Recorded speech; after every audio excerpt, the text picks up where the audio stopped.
Hello and welcome to what is set to be a fairly wet and blustery Otterwood Cottage, our beautiful small holding in the heart of the Lincolnshire countryside. I'm Emma and we're delighted to have you along with us.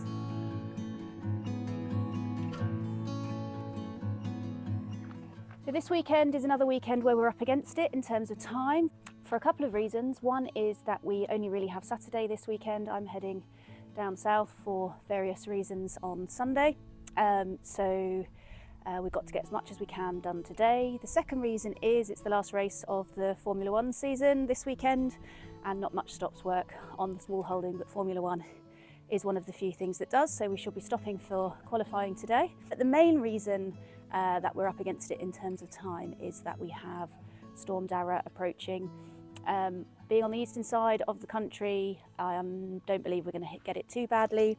Those of you in Wales and the west of the country are really going to have it hit hard, I think, so I feel for you. I hope nobody's got too much damage, but we are due here in the east to have pretty high winds and a fair amount of rain a bit later this afternoon. So it's more of the same this weekend, nothing particularly exciting to show you in terms of new stuff. We're continuing to dig holes for the polytunnel construction, and I will be continuing to build out the pathway with some cardboard and wood chip. So I have got three little updates to give you, the first of which is related to the pathway. So the first of the three updates to give you is that we have managed to find, you'll have heard me speak on a previous video about constantly running out of cardboard to be able to lay the pathway, and also we want the cardboard for underneath all of the growing spaces for the no-dig areas, and it uses a lot of cardboard doing that. And as much as we do have a pretty bad Amazon habit in this house, so we do have quite a lot of cardboard coming through the doors, we're not getting enough to keep up with demand.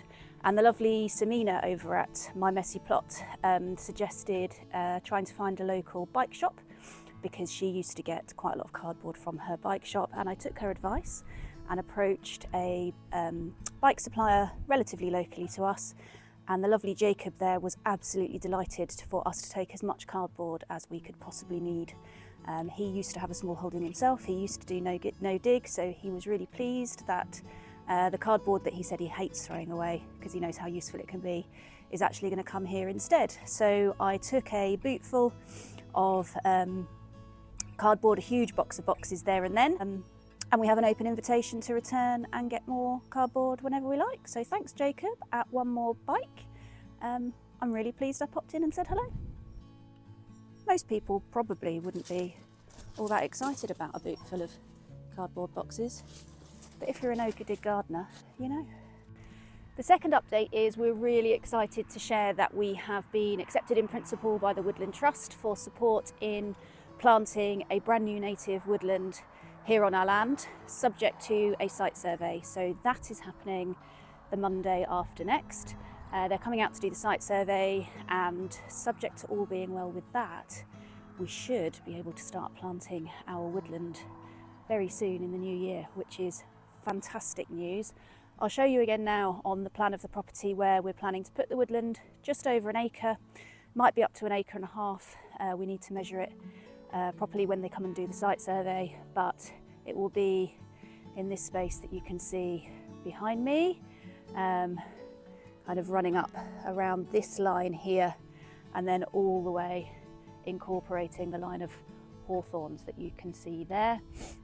I have also talked about in the previous couple of videos that we are hoping to also put a pond into the similar area. We need to do some research on how best to do that. I know you can put ponds near or in woodland areas because I've seen them, they exist, so I know it's possible, but of course also there's roots to think about and the impact that might have on any ponds. It's not going to be a formal pond, it's very much a wildlife pond, so roots growing into it may just be par for the course, but we want to make sure that we are planning effectively so that we're not putting it somewhere that's then going to damage trees close to it. So that's something we'll be talking to the Woodland Trust representative when he comes to do the site survey in a couple of weeks' time.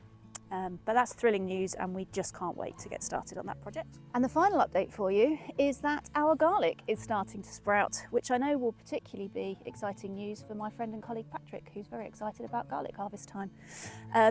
It's just starting to sprout. I'll turn you around and show you. The irony of it is that the cheap supermarket garlic from France is sprouting best. Take from that what you will, it may just be a timing issue, but we are definitely seeing sprouts of garlic.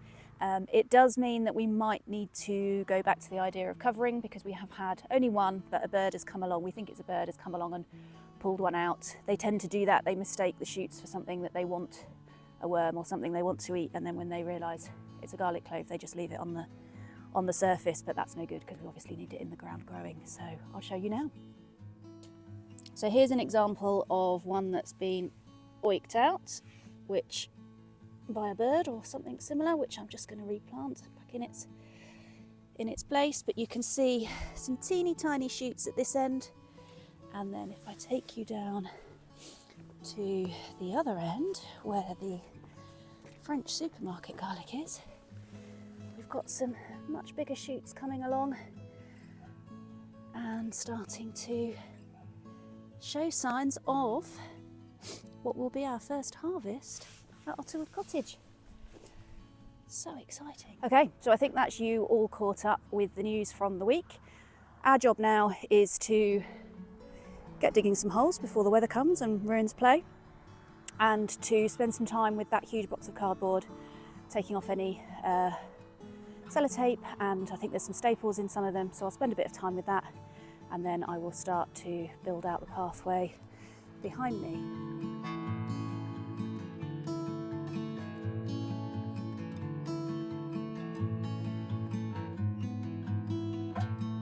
If I was a more patient woman, and if I was advising you how to do this, the best thing to do with getting this stuff, the sellotape off the cardboard, is to leave the cardboard out in the rain or spend some time wetting it. But the best thing is to leave it outside in the rain for a couple of days. It makes getting the cardboard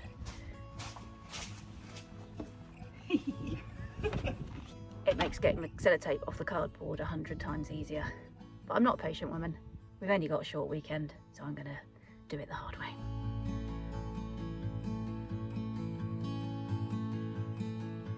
What we've decided to do is, where the path is due to go, and you saw in previous videos those flooded areas that are showing some quite deep dips in the land, we're going to fill those first before laying the cardboard with some, at this end of the pile, which I'll show you in a minute, we've got some material where the wood chip and the compost have mixed together, so it's quite a nice substance for putting into the holes to try and level the ground a bit. Then we're going to put the cardboard on top of that, and then the clear wood chip on top of that. So that's what I'm working on just now. I'll show you what I'm talking about.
There you go, a couple hundred more of them and we'll be done.